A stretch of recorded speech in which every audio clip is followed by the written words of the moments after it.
ಇವತ್ತಿನ ಒಂದು ಹೋರಾಟ ಸಾಮಾನ್ಯವಾಗಿ ಸಿಂಪಲ್ ಒಂದು ಆರಂಭ ಆಗಿರುವಂಥದ್ದು. ಇದು ಉಗ್ರವಾಗಿ ಹೋರಾಟ ಮಾಡೋಕ್ಕೆ ಸರ್ಕಾರ ಇದಕ್ಕೆ ಅವಕಾಶ ಕೊಡಬಾರ್ದು.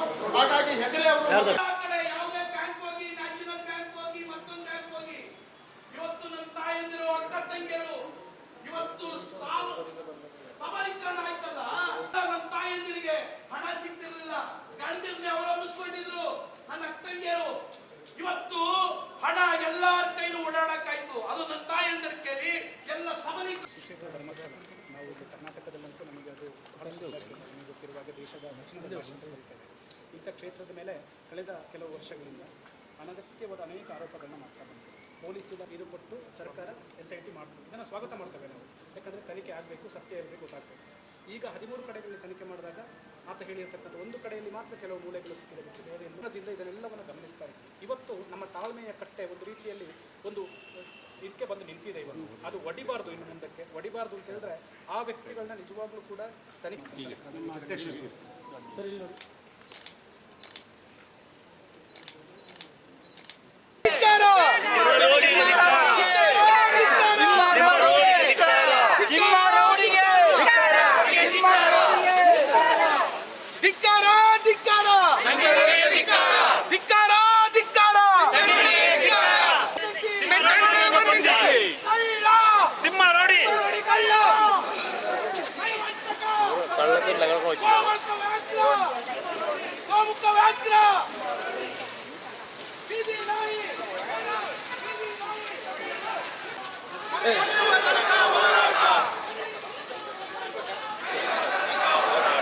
ಧರ್ಮಸ್ಥಳದ ಮೇಲೆ ಏನು ಆಗ್ತಾ ಇದೆ ಅದನ್ನೆಲ್ಲ ನೋಡಿದ್ದಾರೆ.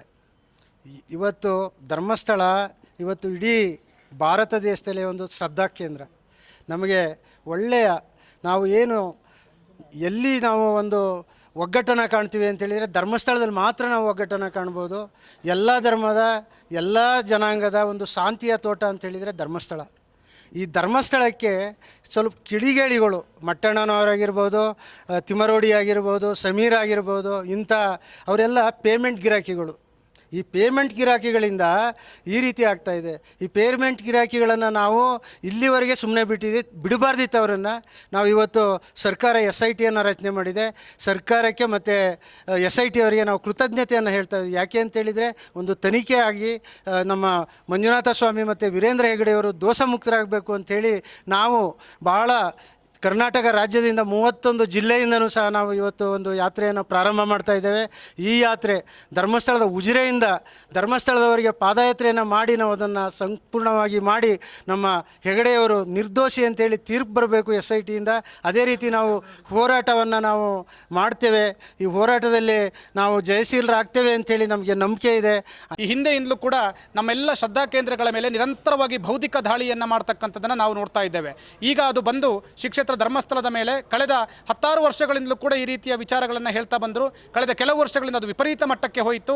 ಬಹುಶಃ ಇವತ್ತು ನಾವು ನೇರವಾಗಿ ನೋಡ್ತಾ ಇದ್ದೇವೆ, ಆ ಮಹೇಶ್ ಶೆಟ್ಟಿ ತಿಮರೋಡಿ ಅಂತಕ್ಕಂಥ ಒಬ್ಬ ರೌಡಿ ಪ್ರವೃತ್ತಿಯ ವ್ಯಕ್ತಿ ಇರ್ಬೋದು, ಅದೇ ಏನು ಸಮಾಜದಲ್ಲಿ ಒಳ್ಳೆ ವ್ಯಕ್ತಿ ಅಂತ ಹೇಳ್ಕೊಂಡು ಇವತ್ತು ಧರ್ಮದ್ರೋಹಿ ಕೆಲಸವನ್ನು ಮಾಡ್ತಕ್ಕಂಥ ಗಿರೀಶ್ ಮಟ್ಟಣ್ಣನವರ್, ಆ ವ್ಯಕ್ತಿ ಪೊಲೀಸ್ ಇಲಾಖೆಯಲ್ಲಿದ್ದ ಅನ್ನೋದಕ್ಕೆ ನಾಚಿಕೆ ಆಗ್ತದೆ. ಪೊಲೀಸ್ ಇಲಾಖೆಯಲ್ಲಿ ಇದ್ದಾಗ ಬಾಂಬ್ ಇಟ್ಟು ತನ್ನ ವಿಚಿತ್ರ ಮಾನಸಿಕತೆಯನ್ನು ತೋರಿಸಿರ್ತಕ್ಕಂಥ ಮಟ್ಟಣ್ಣನವರ್ ಇವತ್ತು ಸಮಾಜದ ಮಧ್ಯೆ ತನ್ನ ವಿಚಿತ್ರಕಾರಿಯಾಗಿರ್ತಕ್ಕಂಥ ವಿಚಾರಗಳನ್ನು ಹೇಳಿ ಕೆಲವು ಯೂಟ್ಯೂಬರ್ಸ್ಗಳ ಮೇಲೆ ಒತ್ತಡವನ್ನು ಹೇರಿ ಅವರಿಂದ ಕೆಟ್ಟ ಕೆಟ್ಟ ವಿಚಾರಗಳನ್ನು ಹೇಳುವುದರ ಮೂಲಕವಾಗಿ ನಮ್ಮ ಧರ್ಮಕ್ಷೇತ್ರವಾಗಿರ್ತಕ್ಕಂಥ ಸುಮಾರು 800 ವರ್ಷಗಳ ಇತಿಹಾಸ ಇರತಕ್ಕಂಥ ಶ್ರೀಕ್ಷೇತ್ರ ಧರ್ಮಸ್ಥಳದ ಬಗ್ಗೆ ಕೇವಲವಾಗಿ ಮಾತಾಡಿಕೊಂಡು ಕೆಸರೆರಚತಕ್ಕಂಥ ಕೆಲಸವನ್ನು ಮಾಡ್ತಾ ಇದ್ದಾರಲ್ಲ, ಇದರ ವಿರುದ್ಧ ಇವತ್ತು ನಿಜವಾಗಿ ಸದ್ಭಕ್ತರು ಇದುವರೆಗೆ ಮೌನ ವಹಿಸಿದ್ರು.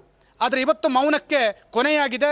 ಈಗಾಗಲೇ ಆ ಅಣ್ಣಪ್ಪ ಸ್ವಾಮಿಯ ಚೈತನ್ಯ ಅದು ಹೆಚ್ಚಾಗಿದೆ. ಮಂಜುನಾಥನ ಆಶೀರ್ವಾದ ನಿಜವಾದ ಭಕ್ತರ ಮೇಲೆ ತಲುಪಿದೆ. ಇನ್ನು ನಡೆಯುವಂಥದ್ದು ಭಕ್ತರ ನಿಜವಾಗಿರ್ತಕ್ಕಂಥ ಧೈರ್ಯವಾಗಿರ್ತಕ್ಕಂಥ ಹೆಜ್ಜೆಗಳನ್ನು ಆ ಸ್ವಾಮಿಯ ಆಶೀರ್ವಾದದೊಂದಿಗೆ ನಾವು ಎದ್ದು ನಿಂತಿದ್ದೇವೆ. ಇದು ಇಲ್ಲಿ ಮಾತ್ರ ಅಲ್ಲ, ಇಡೀ ರಾಜ್ಯದಲ್ಲಿ ಈ ಭಕ್ತರ ವೃಂದ ಎದ್ದು ನಿಂತಿದೆ. ಬಹುಶಃ ಈಗ ಒಂದು ಒಳ್ಳೆಯ ದೇವರ ಆಶೀರ್ವಾದದ ಕಾಲ ಬಂದಿದೆ. ನಾವೀಗ ಹೇಳುವಂಥದ್ದು ಆ ಮಹೇಶ್ ಶೆಟ್ಟಿ ತಿಮರೋಡಿ ಇರ್ಬೋದು, ಗಿರೀಶ್ ಮಟ್ಟಣ್ಣನವರಿರ್ಬೋದು, ಈ ಅನಾಮಿಕ ವ್ಯಕ್ತಿ ಅಂತ ಹೇಳ್ಕೊಂಡು ಬಂದವನಿರ್ಬೋದು, ಸುಳ್ಳು ಆರೋಪಗಳನ್ನ ಮಾಡ್ತಕ್ಕಂಥ ಯೂಟ್ಯೂಬರ್ಸ್ಗಳಿರ್ಬೋದು, ಅವರೆಲ್ಲರನ್ನ ಬಂಧಿಸಬೇಕು. ಕೂಡಲೇ ಅವರೆಲ್ಲರ ಮೇಲೆಯೂ ಕೂಡ ತಕ್ಷಣ ತನಿಖೆಯನ್ನು ನಡೆಸಬೇಕು. ಅನಾಮಿಕ ವ್ಯಕ್ತಿ ಹೇಳ್ದ 13 ಕಡೆಗಳಲ್ಲಿ ನೂರಾರು ಕೊಲೆಗಳನ್ನು ನಾನು ಹೂತಿಟ್ಟಿದ್ದೇನೆ ಅಂತ. 13 ಜಾಗದಲ್ಲಿ ಅಗ್ದಾಗ ಕೇವಲ ಎಲ್ಲೋ ಒಂದು ಕಡೆ ಮಾತ್ರ ಸಣ್ಣ ಮೂಳೆ ಸಿಕ್ಕಿದೆ ಅಷ್ಟೇ. ಇದು ಎಲ್ಲಿ ಬೇಕಾದರೂ ಅಗ್ದರೂ ಸಿಗ್ಬೋದು, ಒಂದು ಕಡೆ ಮೂಳೆ ಸಿಗೋದೇನು ವಿಶೇಷ ಅಲ್ಲ. ಇವತ್ತು ಇನ್ನೊಂದು ಜಾಗವನ್ನು ತೋರಿಸಿ, ಆ ರಸ್ತೆ, ಆ ಡ್ಯಾಮನ್ನು ಬದಿಯಲ್ಲಿ ತೋರಿಸಿ ಇಲ್ಲಿ ನೀವು ಅಗಿಬೇಕು ಅಂತ ಹೇಳ್ತಿದ್ದಾನೆ. ಅವ ಯಾವ ಮಾನಸಿಕವಾಗಿರ್ತಕ್ಕಂತಹ ಹುಚ್ಚ ಅಂತ ಹೇಳುವಂಥದ್ದು ಗೊತ್ತಾಗೋದಿಲ್ಲ. ಇದನ್ನು ನಂಬ್ತಾ ಇದ್ದಾರಲ್ಲ, ಇದು ಬಹಳ ದುರಂತ ಅಂತ ಅನಿಸ್ತಾ ಇದೆ. ಇದರಲ್ಲಿ ನಿಜವಾಗ್ಲೂ ಕೂಡ SIT ಬಹಳ ಗಂಭೀರವಾಗಿ ಆಲೋಚನೆ ಮಾಡಲಿ. ಅದು ಯಾವುದೋ ನೆಗೆಪಾಟಲಿಗೆ ಈಡಾಗೋದು ಬೇಡ. ಹಿಂದೆ ಹಿರಿಯ ಅಧಿಕಾರಿಗಳು ಬಹಳಷ್ಟು ಹೇಳಿದರು, ಯಾರ್ಯಾರೋ ಹೀಗೆ ಬಂದು ಅಲ್ಲಿ ಹೂತಾಕಿದ್ದೇನೆ, ಇಲ್ಲಿ ಹೂತಾಕಿದ್ದೇನೆ, ಏಕರೆಗಟ್ಟಲೆ ಆಗದು ನಮಗೆ ಬಾಡಿ ಸಿಗಲಿಲ್ಲ, ನಮ್ಮನ್ನು ಆತ ಮುಟ್ಟಾಳ ಮಾಡ್ದ ಅಂತೇಳಿ ಹಿರಿಯ ಪೊಲೀಸ್ ಅಧಿಕಾರಿಗಳು TV ಮಾಧ್ಯಮಗಳಲ್ಲಿ ಹೇಳಿದ್ದನ್ನು ಕೇಳಿದ್ದೇವೆ. ಇವತ್ತು ಅದೇ ಪರಿಸ್ಥಿತಿ ಈ ಅಧಿಕಾರಿಗಳಿಗೆ ಇವತ್ತಿಗೆ ಇಲ್ಲಿ ಆಗ್ತಾ ಇದೆ. ಒಳ್ಳೊಳ್ಳೆ ಹೆಸರಿರ್ತಕ್ಕಂಥ ಮೊಹಂತಿಯವರು ಇರ್ಬೋದು, ನಮ್ಮ ಕೊಡಗಿನಲ್ಲಿದ್ದ ಅನುಚೇತ್ ಸರ್ ಇರ್ಬೋದು, ಒಳ್ಳೊಳ್ಳೆ ಅಧಿಕಾರಿಗಳಿದ್ದಾರೆ. ದಯವಿಟ್ಟು ಅವರು ಸ್ವಲ್ಪ ಇನ್ನೂ ಗಂಭೀರವಾಗಿ ಇದನ್ನು ಆಲೋಚನೆ ಮಾಡಲಿ. ಜನರ ಮುಂದೆ ಈ ರೀತಿಯ ನಗೆಪಾಟಲಿಗೆ ಈಡಾಗೋದು ಬೇಡ ಎನ್ನುವಂಥದ್ದನ್ನು ನಾವು ಒತ್ತಾಯವನ್ನು ಮಾಡ್ತಾ ಇದ್ದೇವೆ.